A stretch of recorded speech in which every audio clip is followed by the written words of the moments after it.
All right. Hey everybody, Hugh here, Dustin Perea, coming to you from my porch because Yep. things are getting crazy inside. I got a sick baby, a dog going nuts in a crate.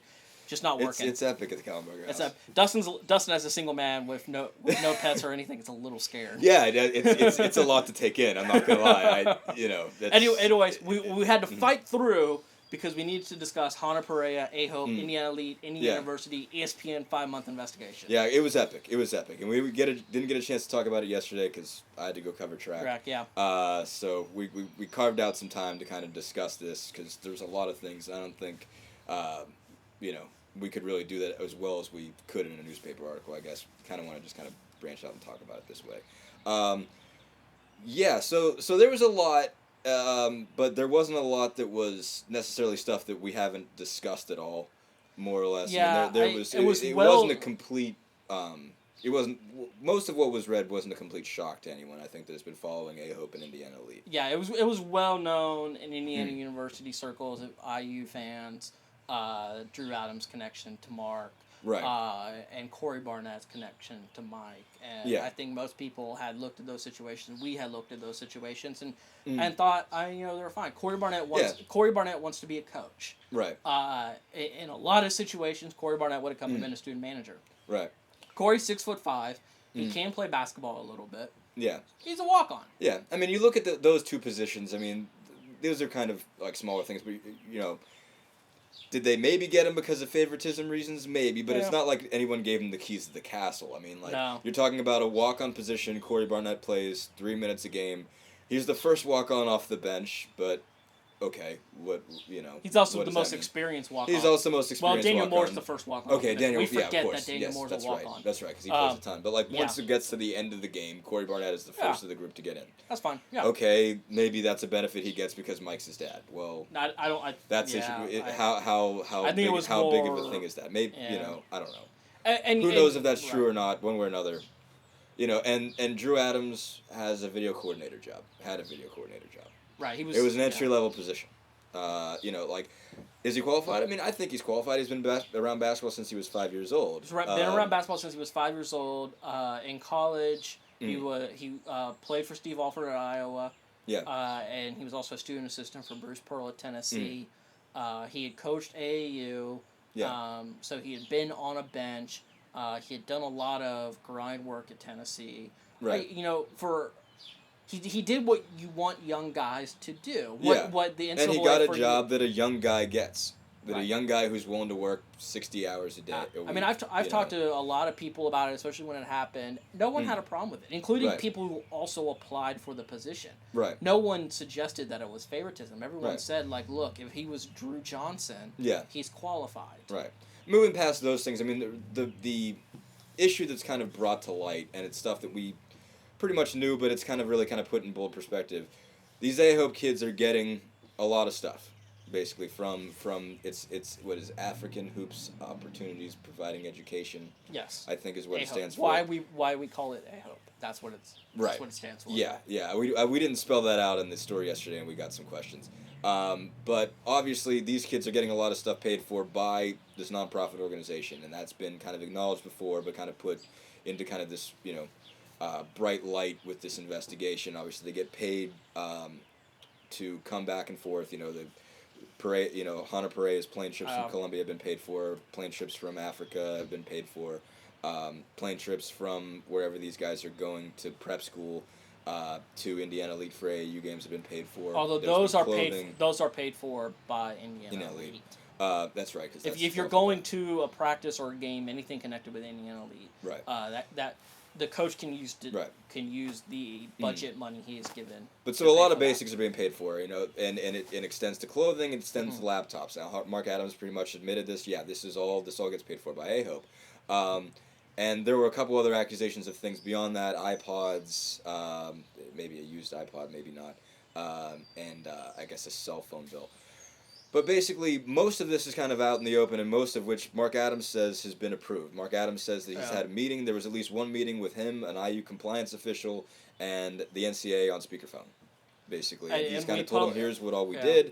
And, you know, the NCAA said, well, we don't really have parameters for nonprofit organizations yet, but you're in the clear. We're going to say you're fine, even though there's not necessarily a bylaw that says it, you're okay. Now, as far as figuring out whether that is actually true, and I've tried to talk to a lot of people with IU, and they basically say, you know, stuff with NCAA, we can't talk about it. And really tried to push on that, and they were just like, no, once you start talking about prospective student athletes and kind of the rulings of the NCAA, those are both kind of areas where we really can't talk. But they know the deal, and the fact yeah. that no one's disputed it. Yeah, no one's disputed it and said it didn't happen. Seems to indicate that it was correct. Right. I mean, that sounds like the basis. I mean, Mark's told a bunch of people that, you know, I don't know if he told Mike Fish that or not. So basically, you know, and there's, I guess, a couple of the specific things with Perea, with the cell phone bill and the iPod.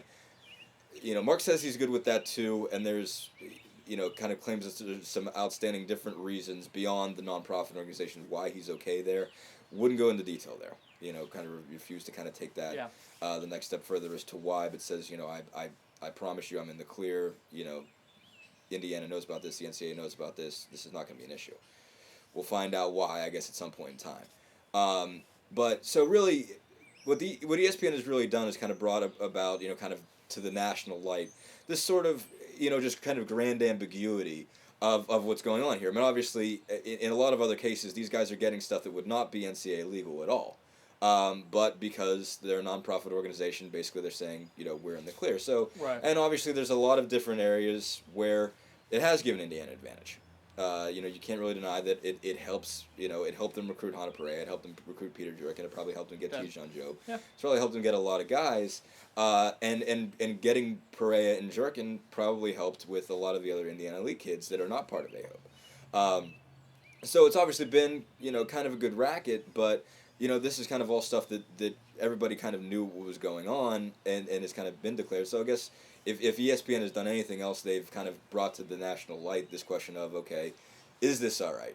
You know, is this right. Yeah, I mean, based right. on the letter of all the other laws, should it be okay for there to be this loophole, I guess? And yeah, I mean, the NCAA is going to have to close the loophole at some point, or they're going to have to do something. Or at the very least, verify it. They're going to have to verify. They're going to do something because it won't be very long before runners suddenly have foundations. Right. Exactly. It's how it works. You know, something good happens. Let's take poor kids from Africa that have give them an opportunity to make something that's going to help them going forward.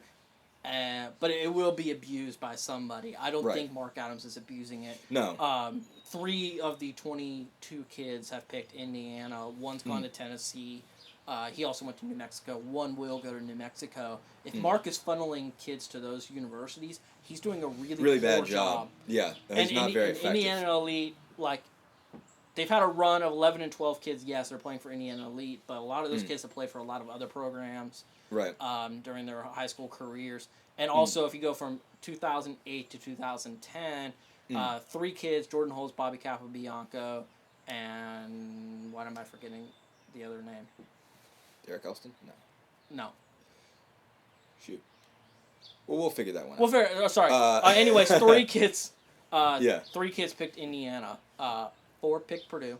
And 3 picked Butler. Yeah, so they're spreading them out in the state. You know, what isn't elite used to be Bloomington Red, which was accused of funneling prospects to IU. Matt Painter played for that program. Brad Stevens played for that program. Brandon Miller's an assistant at Ohio State, played for that program. Yeah.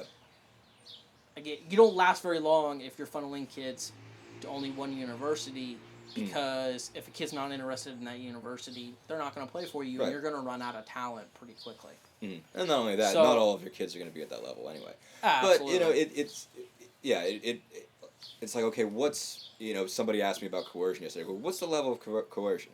You know, like, obviously, you know, all these guys have Indiana connections. They do. You know, they went to, you know, some of them went to school there.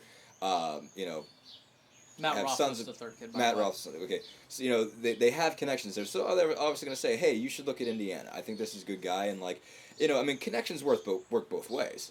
In the same way. Like, I mean, that's worked out with some of the kids. You might say, okay, well, you're pushing them in this direction. Well, in some ways, you're also helping a kid that, for a couple of reasons, not only just because, you know, there's part one, you're bringing them from, you know, sometimes war-torn, sometimes incredibly impoverished countries, which in and of itself, I mean, is pretty much an amazing, humanitarian thing to do. But also in some cases you're getting guys opportunities that just as basketball players they might not normally have. Like they're, Tijan Job. How many, for as much as we all hail to Tijan. We love the Tijan. But how many kids, like obviously some things work together. Indiana was in desperate need of players. And, Tijan was an undeveloped player who needed a place to go, needed a place to, have a shot. And he also was a massive individual. Yeah, and he was a huge guy, so it kind of worked out both ways. I mean, there were connections. I mean, that's how you recruit. You call people and you find out, okay, what do you have? What do you... That happens in every sport, at every school, and NCAA. And whether it's AAU or whether whether Cincinnati football pulls a ton of kids out of Warren Central. Does that mean something unscrupulous is happening? Some cases, yes. Some cases, yes, but the vast majority not. It just means we got a good relationship with that coaching staff. We know that's where they produce a lot of talent. We know that talent fits our system. So, we recruit. Indiana Elite is a well-respected AAU program. Yeah. Mark Adams and Bob Pryor and some other guys that have coached in that program are well-respected. Mike Fox, guys that know basketball. We watch a lot of nutso coaches stomp the sidelines during the summer months. They're not Indiana Elite coaches. Dockich talks a lot, but he knows what he's doing. No, Mark does not talk very much at all, actually. And let's say this. I mean, we can't say there's so much going on in AAU basketball that, can we sit here and say that these guys are saints? That there's no chance anything's going on? No. I mean, no. But in the grand scheme of AAU, in a grand scheme of AAU, whatever, even the worst accusations that ESPN came up with is. Mark doesn't even make the top 100. Doesn't make the top 100, number one. And number two, there's not this huge level of proof that says, okay, this sketchiness is going on. And, it comes back to, coercing kids. What does that mean? What level of penalty can you put on a kid? I mean, some guys said, okay, well, they cut you off. Well, Mark says, I cut everybody off. Basically, when it's over, when everybody kind of moves on, I move on to the next kids. I don't really talk to these guys a lot after they go to college. I don't get, there's 30-some kids that are outside the program. I mean, there's always, between just the kids that are in Elite and the kids that are in A-Hope, I got enough people to deal with as it is. I don't make a point to talk to everybody. It's like, okay, well, it might be a more social, nice gesture to do if you kept more in touch with these guys, but... there's no law against it. So there's just a lot of kind of back and forth there that is sort of sort of circumstantial. It's like you don't really know what level of push there is, what level of push there isn't, and it doesn't sound like there's any major. What was really interesting about the story is that Mark didn't deny anything that was in the story. No. He just said there's another side to the story that wasn't presented.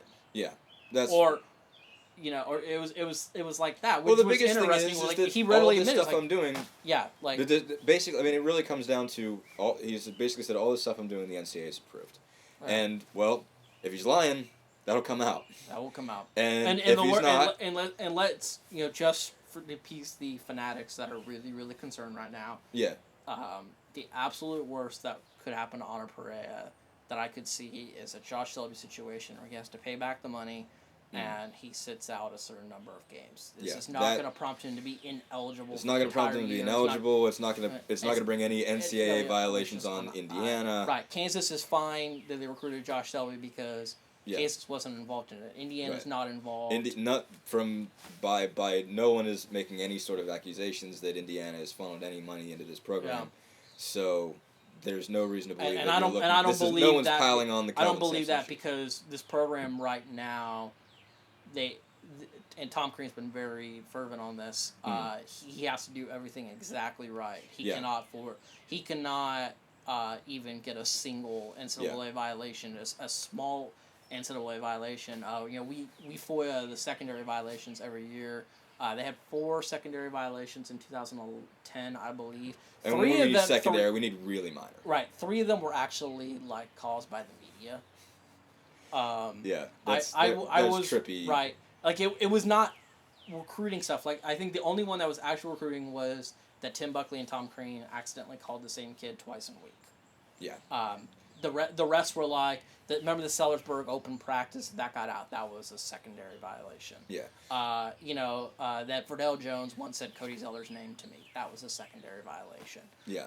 It was stuff like that. That was nothing with the program. So they're very careful. They watch this very closely. They fully understand. They know they cannot afford to make a mistake. Yeah. So that's where it stands now. Yeah. Sounds good. And we have gone 15 minutes. Maybe the longest ScoopTalk ever. Probably. We'll see if we can even put this online. Yeah, because that was how many thousands of words that we had to go over. Exactly. And we didn't even talk about DeAndre Liggins because we have no idea. No idea about DeAndre Liggins. No idea. Come on, Jerry Tipton. That's all you, man. That's all you. It's right in your wheelhouse, buddy. Thanks a lot, guys. Thanks.